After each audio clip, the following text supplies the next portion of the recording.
Glória a Deus. Essa igreja pode ser oramos. Gostaria de ler para a igreja o livro de 2 Crônicas, capítulo 31. Amém?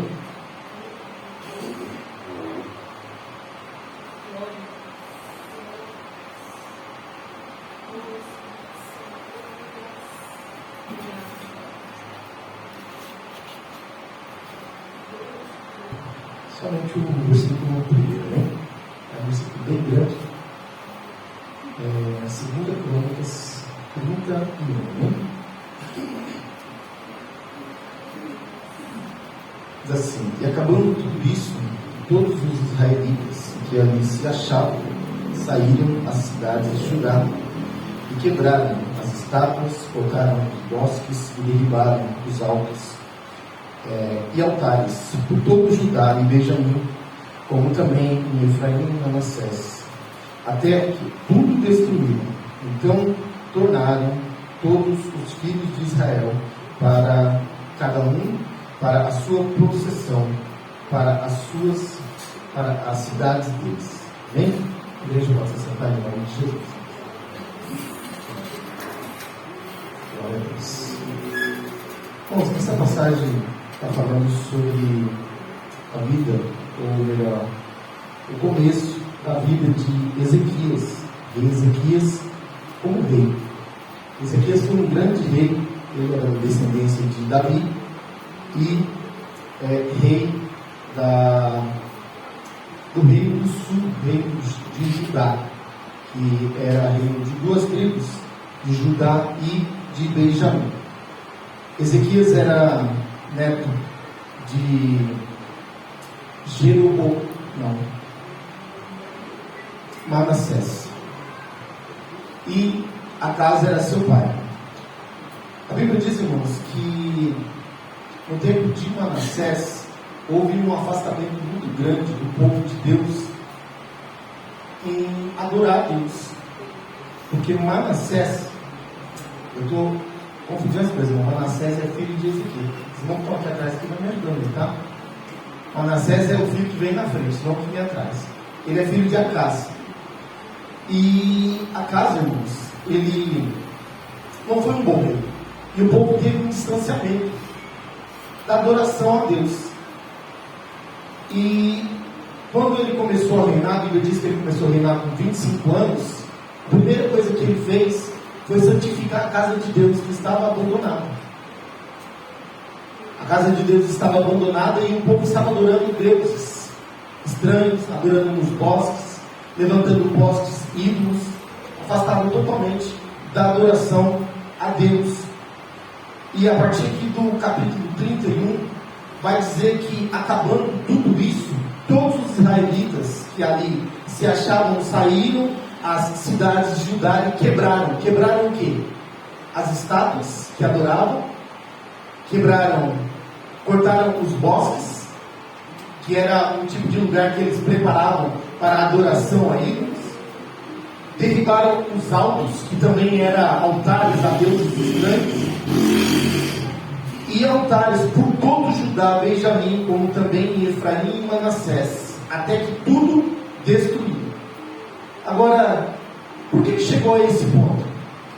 Essa é a questão. Não vou me prolongar muito porque o tempo é curto ali. Por que chegou nesse ponto de eles tomarem a decisão de saírem, quebrando aquilo que os afastava de Deus? Essa é a pergunta hoje. Porque depois de tudo que aconteceu, o que aconteceu? É necessário ler o capítulo 30, o capítulo 29 e ler ali o princípio do início ali da vida de Ezequias como rei. Por que eles saíram quebrando, cortando os bosques e destruindo aquilo que os afastava de Deus? É porque houve um avivamento. Houve um ajuntamento do povo, porque a liderança, um homem de Deus chamado Ezequias, trouxe o povo mais uma vez à consciência, mostrando a eles a palavra de Deus que dizia: vocês estão em pecado, vocês estão longe de Deus, e assim como vossos pais pecaram e pereceram por causa do seu pecado, vocês também irão perecer. Então volte-se a Deus, venham, subam a Jerusalém, vamos adorar a Deus com a Páscoa. Eles não adoravam mais a Deus com a Páscoa, irmãos. O que é a Páscoa? A Páscoa é o primeiro símbolo da morte de Cristo. Nós estamos agora cumprindo o segundo símbolo, que é a Santa Ceia. Eles celebravam a Páscoa e é um mandamento desde que eles saíram do Egito. Deus dizendo: vocês vão celebrar a Páscoa perpetuamente. Não vai deixar de celebrar. Por quê? Porque hoje Deus livrou a vida de vocês através da morte de outro. Porque na saída do Egito eles morreriam. O anjo da morte passou para matar a todos os primogênitos. Mas aqueles que creram na palavra do profeta, que era Moisés, e mataram um animal e colocaram seu sangue no umbral da porta, esses o anjo passou, e quando via o sangue, passava por cima e não entrava e não matava ali dentro o primogênito daquela família. E eles deixaram de adorar a Deus, abandonaram, perdendo a proteção de Deus para a sua própria vida, para a sua salvação. E Ezequias diz: vocês estão distantes de Deus, vocês abandonaram o nosso Deus. Venham, se reúnam conosco, vamos adorar a Deus, vamos voltar à prática da adoração. E lendo os capítulos anteriores para entender, muitos creram na palavra de Ezequias. Ele mandou carta por todo o Judá, Benjamim e também Israel, que nem era o país dele. Era um país dividido, era o mesmo povo, porém separado. Mas Ezequias mandou também para eles e até aconselhou: olha, vossos pais caíram na mão dos reis da Síria, porque abandonaram o nosso Deus. Venham se unirem para ver se Deus tenha misericórdia de vocês e possam trazer vocês de volta à sua terra. E os que creram, porque nem todos creem, irmãos. O profeta Isaías diz: quem creu na nossa pregação? Quem deu crédito? Mas nós pregamos. E aqueles que deram crédito foram abençoados pela palavra de Deus, como esse povo foi. E a Bíblia diz que muitos ouviram e vieram, se reuniram. O templo já estava preparado. Ezequias já tinha mandado santificar o templo. Não havia sacerdote suficiente para ofertar, para fazer o trabalho ali de imular o sacrifício. Então eles prepararam levitas, usaram um pouco de improviso para fazer aquilo que Deus queria, e Deus se agradou. E diz a Bíblia que eles ofereceram o sacrifício por 7 dias. E grande foi a alegria, grande foi o mover de Deus. Estavam tão felizes que fizeram o conselho e falaram: vamos mais uma vez adorar o Senhor, vamos. Então mais 7 dias. De tanto que foi boa a festa e a alegria no meio do povo de Deus. E a Bíblia diz que depois desse grande avivamento, aí entra o capítulo 31. E acabando tudo isso que todo esse mover de Deus, todo esse avivamento no meio do povo, porque a palavra vem e conflita a pessoa, mostra para ele onde está o seu pecado, aonde ele precisa se corrigir. Ninguém tira o pecado primeiro para depois vir adorar a Deus. Primeiro vem adorar a Deus, Deus aviva, Deus confronta, Deus limpa, a consciência é mais uma vez restaurada. E aí conscientemente, sabendo, olhando e dizendo: pequei contra o Senhor, como o filho pródigo teve. Como a consciência que o filho pródigo teve quando estava ali querendo comer de comida de porcos. Então ele reconhece e diz assim: olha, os jornaleiros, os trabalhadores de meu pai têm muito melhor do que isso, e são empregados. Eu, sendo filho do dono, filho do provedor, estou aqui querendo comer comida de porcos. Então a sua consciência, os seus olhos se abrem. Ele diz: levantar-me-ei e voltarei a meu pai. Vou pedir a ele perdão. Vou ver se ele me aceita pelo menos como um empregado. Primeiro vem a consciência de Deus sobre a nossa consciência, através da palavra. Esse povo foi para a casa de Deus, ficaram 14 dias adorando a Deus, e palavra, e louvores. Aleluia, Pai. Acabando isso, Glória. acabando tudo isso, Louva a Deus, Senhor. olharam cada um para dentro de si e falaram: nós vamos voltar para nossas casas. Só que lá está o quê? Lá está o pecado.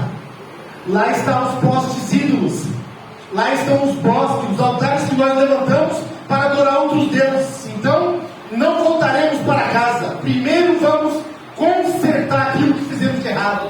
E saíram de cidade em cidade, de lugar em lugar, derrubando os altares, quebrando os bosques e fazendo aquilo que Deus queria que eles fizessem. O que eu quero dizer com isso? Primeiro se encha de Deus para depois ter força para lutar contra o pecado. Não se abandona um pecado com a própria força. Primeiro se enche de Deus e depois resiste o pecado. Jesus jejuou 40 dias. Depois disso a Bíblia diz que Satanás veio para tentá-lo, mas ele estava cheio de Deus. Ele não estava preocupado com a fome, ele não estava preocupado com o frio, com o medo. Ele estava cheio de Deus. Rebateu a Satanás com a palavra. Satanás não teve força contra ele. E não restou outra coisa no seu inimigo? Fugir dele. O que a Bíblia diz? Resistir o diabo, mas não é resistir com a sua força. É com a força de Deus. É cheio do Espírito Santo. É do conhecimento da palavra. É com a consciência. Dizendo: opa, peraí. Eu não posso, eu não quero. Eu posso escolher fazer o que é certo. Eu posso escolher fazer aquilo que Deus se agrada. Mas nunca nós vamos conseguir fazer isso sem primeiro se encher de Deus. Ezequias traçou a estratégia certa. O lugar de adorar para eles era o templo. O templo estava abandonado. O templo estava largado. Aquele que era o rei antes dele não era um exemplo para o povo. E sempre que aquele que é o cabeça dá um mau exemplo, o povo erra, perece. Mas Ezequias, ali sendo rei, primeira coisa, vamos santificar a casa de Deus e restaurar o lugar da adoração. O lugar da adoração, primeira coisa, irmãos, é a nossa vida. É por isso que a Bíblia diz: examine o homem a si mesmo. O primeiro lugar que eu posso santificar é a mim. Se eu apontar o dedo para você, não adiantou nada. Examine-se o homem a si mesmo, a sua própria casa. E depois, coma desse pão. Sendo casa de Deus, o templo de Ezequias pega a estratégia certa. Primeiro consertar o lugar da adoração. Depois santificou os homens de Deus que precisavam fazer aquele trabalho e não estavam purificados. Não estavam preparados. Significa, irmãos, que aquilo foi feito de última hora. Porque o povo não estava preocupado com a adoração a Deus.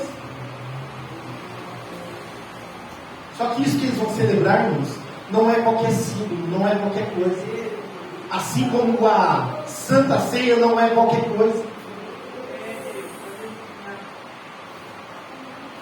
Eu congreguei com um pastor que ele me dizia assim: o crente, para ser desligado do corpo de Cristo ou da membresia da igreja, não estou dizendo que você vai ser desligado, não. Ele dizia: não é preciso que a igreja desligue ele. Se ele ficar 3 ceias sem tomar, ele já está automaticamente desligado. Ele mesmo se desligou. Aleluia, Deus. Eu me lembro esse ano, vou usar aqui, tá? Você falou para mim lá da escola. Nem lembro, mas eu vou lembrar dele. O Calvão me disse que na escola estava tendo um problema. Tinha alunos que faltaram tanto, mas tanto que já não tinha mais chance de passar de ano. Nem se estudasse de manhã, de tarde, de noite. Se desligaram automaticamente da escola por falta de comparecimento. Aleluia, Deus. Acredito que quando voltaram quase perto do final do ano, o professor falou: "Oxê, esse camarada aí, você matriculou ontem?" A Assim era esse povo, irmãos. A casa de Deus para eles era o último lugar em que pensavam em estar. E de repente Ezequias fala: vamos voltar à adoração a Deus. Vamos, corre. Foi uma correria, porque não estavam preparados, não estavam preocupados. E a Páscoa dos judeus, irmãos, simbolizava a morte de Cristo, como eu disse no começo.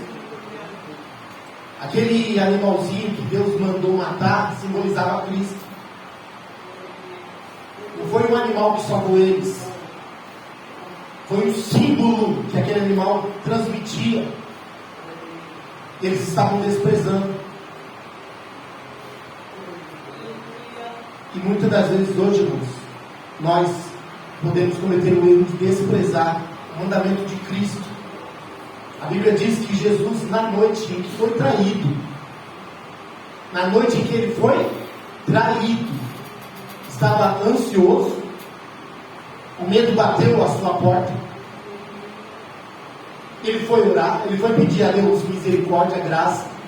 Todavia ele disse: seja feita a tua vontade. E na noite em que ele foi traído, ele renovou o símbolo da Páscoa, porque eles estavam ali para comemorar o quê? A Páscoa. Jesus estava ali para fazer aquilo que Deus ensinou ao seu povo. Jesus, como judeu, estava ali para comemorar a Páscoa, ele e seus discípulos. Mas ele diz: essa é a nova aliança. Aquilo que foi feito com os pais de vocês, eu estou renovando. E esse é o meu corpo. Um corpo repartido só pode ser um corpo morto, né? Não é verdade? Ele estava dizendo: meu corpo vai ser esmagado. E esse é o meu sangue, que vai ser o quê? Alguém tomar sangue na veia de alguém, irmãos? A única vez que eu vi sangue sair pelo canudinho foi ontem, aqui. Quando eu estava lá doando sangue. Eu não vou falar isso, senão vocês não vão querer. Não dói não, irmãos. É tranquilinho. Só a agulha que é um pouquinho grossa. Mas o resto está tudo certo. Mas eu nunca vi ninguém tomar sangue na veia de ninguém, muito menos de Cristo. A Bíblia diz que para que o sangue dele pudesse nos salvar, teve que ser derramado. E ele disse: esse é o meu sangue que vai ser derramado, vertido por vós. E aí depois ele dá a ordem dizendo: fazer isso em memória de mim. Até quando? Até que eu venha. O que torna o crente parte da igreja é estar em comunhão com Cristo. Para estar em comunhão com Cristo, tem que participar do corpo e do sangue. Então não se negocia. O meu pastor Rubens foi um grande professor para mim. Nosso começo não foi muito bom, mas a caminhada foi ótima e até hoje temos uma grande amizade. E ele dizia assim para a igreja, ele falava: irmãos, o pastor já fez isso aqui. Não marque aniversário no dia de Santa Ceia. Não marque viagem. Não marque casamento. Não marque compromisso no dia da ceia. Porque é um compromisso que você fez com Cristo.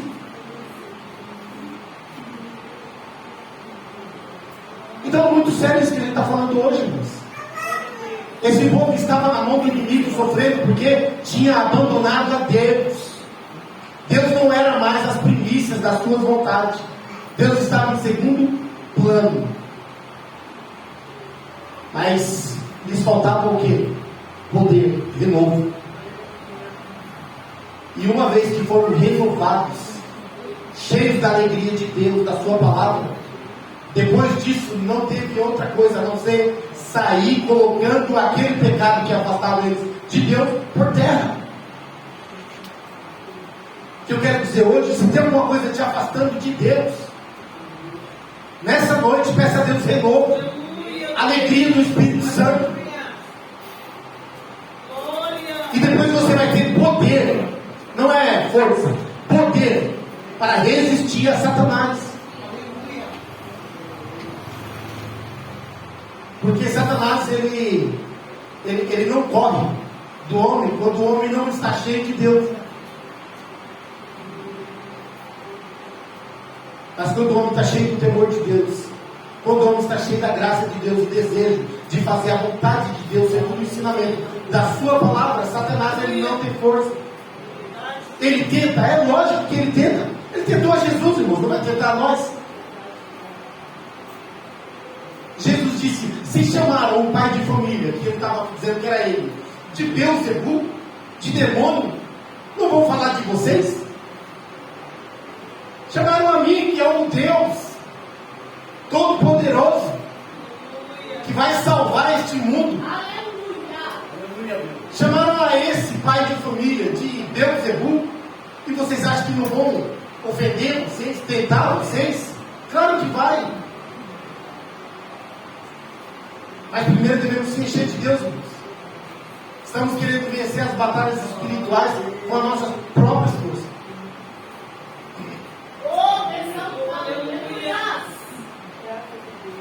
E não dá certo.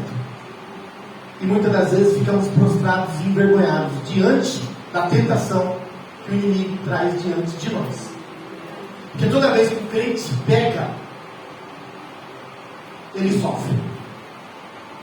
Toda vez que o crente peca, falando do crente, tá, irmão? O crente peca, ele sofre. Você fala, mas isso acontece muito. Mas Deus quer que você vença o inimigo. Não vive num embate que você perde hoje, amanhã mais ou menos empata, depois perde e depois quase ganha, mas nunca ganha, não.